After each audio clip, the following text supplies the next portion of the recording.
আজ আমরা তিনটা বৃত্ত পাশাপাশি স্পর্শ করাইছি।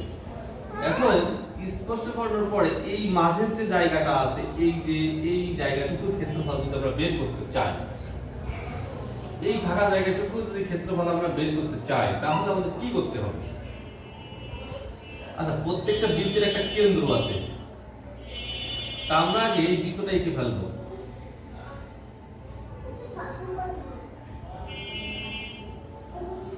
আচ্ছা, এই যে বৃত্তটা আমরা আঁকলাম, এইখানে যে চাপগুলো নেওয়া হয়েছে সব কেন্দ্র থেকে কিন্তু। আচ্ছা, আমরা বলা হয়েছে এখানে প্রত্যেকটা বৃত্তের ব্যাসার্ধ 8, তার মানে এখান থেকে এইটুকুর ব্যাসার্ধ 8, আবার এখান থেকে শুরু করে এইটুকুর ব্যাসার্ধ 8, তার মানে এখান থেকে এইটুকু সম্পূর্ণ ব্যাসার্ধ 2r। আচ্ছা, তাহলে যেহেতু এটা সমবাহু ত্রিভুজ, এই বাহু এবং প্রত্যেকটাই কিন্তু 2r, তাহলে এটা সমবাহু ত্রিভুজ। তাহলে এখন যদি আমরা তিনটে বৃত্তের ভিতর যে সমবাহু ত্রিভুজ তৈরি হয়েছে, তাহলে কিন্তু অঙ্কের অনেকটা করা হয়ে যাবে আমাদের। তাহলে আমরা জানি সমবাহু ত্রিভুজের ক্ষেত্রফল √3/4 বাহু স্কয়ার। √3/4 বাহু তাহলে 2r। এখন √3/4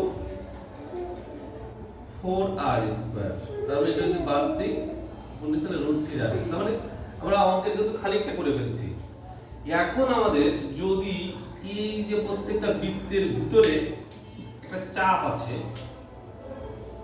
এই যে এইটুকু, এই বৃত্তের এইটা, এই বৃত্তের এইটা, তিনটা যদি বাদ দিতে পারে, তাহলে কিন্তু মাঝের এইটুকুর ক্ষেত্রফল আমাদের বের হয়ে যাবে। এখন এইটার ক্ষেত্রফল বের করতে গেলে আমাদের কোণ সম্পর্কে জানতে হবে।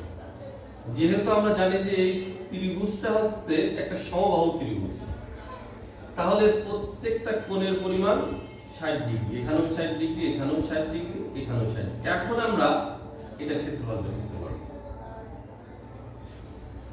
তাহলে এখন আমরা বৃত্তকলার ক্ষেত্রফল বের করব। এখন বৃত্তকলার ক্ষেত্রফল বের করার সূত্র হচ্ছে পাই r square into theta. Theta মানে 60 ডিগ্রি, 60 ডিগ্রি বাই 360 ডিগ্রি। কাটি দাও। এখন যদি আমরা